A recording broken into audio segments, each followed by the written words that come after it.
Hi guys, it's Miss Lisa, and I am out on the porch for Porch Time Story Time, and today I have a book for you called Pirate Princess, and it was written by Sudipta Bardhan-Quallen, illustrated by Jill McElmurray.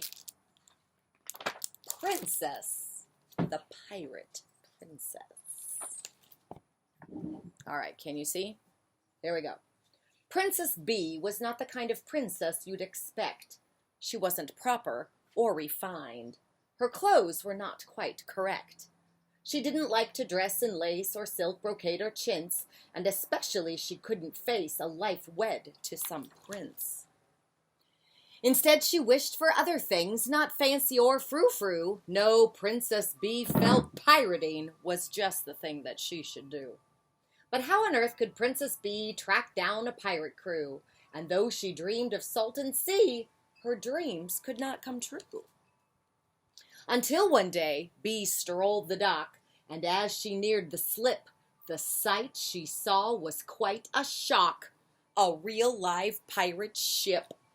At last I'll bid my throne adieu, Bee laughed and climbed on board. She called out, yo ho ho, you hoo, ahoy there, pirate horde. The swarthy crew turned at the sound. They spied her on their deck. Avast, they cried. They stared and frowned and grabbed her by the neck.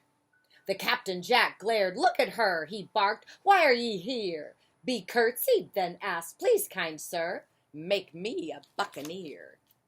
The crew began to snort and swear. Lass, get to work, Jack roared. If ye don't earn your keep, take care. We'll toss ye overboard. He added, ye will help us sail. I'll do it, Bee touted. Jack handed her a mop and pail. Go swab the deck, he shouted.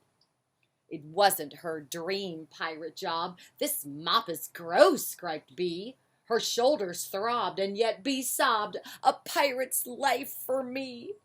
Soon weary Bee stopped for a break, but left the bucket out, which proved to be a big mistake when Jack tripped with a shout.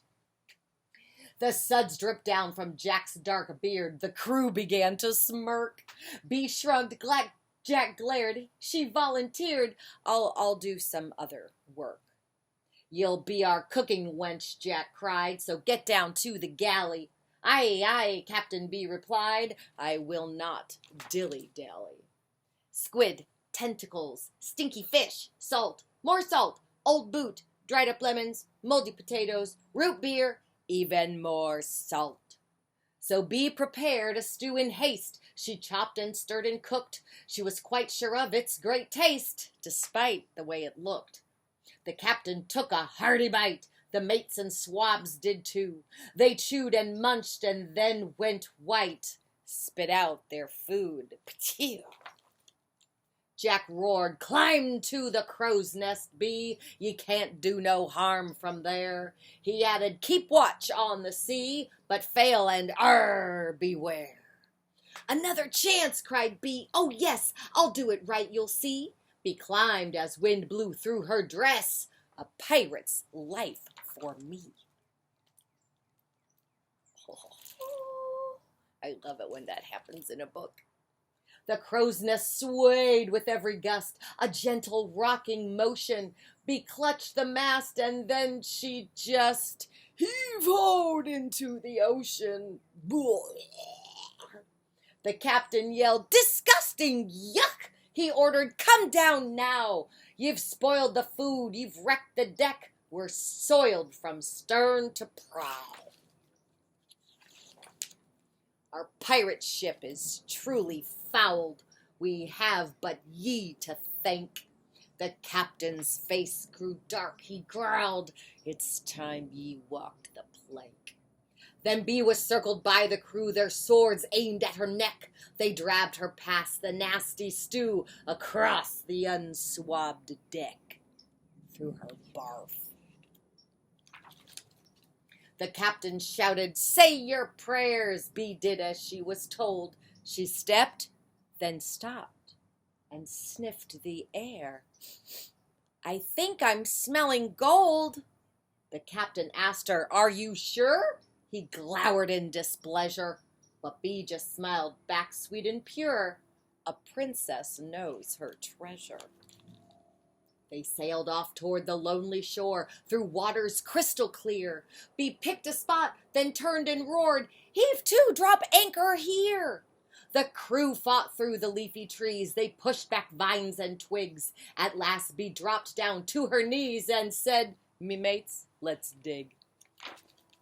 The crew cried aye at B's command. The men rolled up their sleeves. They excavated dirt and sand and rocks and roots and leaves. They tilled and toiled the whole day through. The sun set in the west. B checked the hole and shouted, "Ooh, we found the treasure chest." The captain cried, "Why, blow me down," he gasped, "at all the loot, the gold doubloons, the ruby crowns, and diamond rings to boot." "Ye are a pirate," Jack declared. "Ye have a nose for treasure." B stood up tall, with shoulders squared. She beamed, "Sir, it's my pleasure." The pirates learned to love B, though the lass still couldn't cook. Her swab-the-deck skills did not grow. The crew learned not to look. The pirates followed B's keen nose across the 7 seas. Each day they hollered, "We all knows this pirate's life's for B." The end. I liked that one. Pirate Princess. I'm Miss Lisa, and I hope you enjoyed. I almost said a pirate porch time story time. I will see you next time. Bye-bye.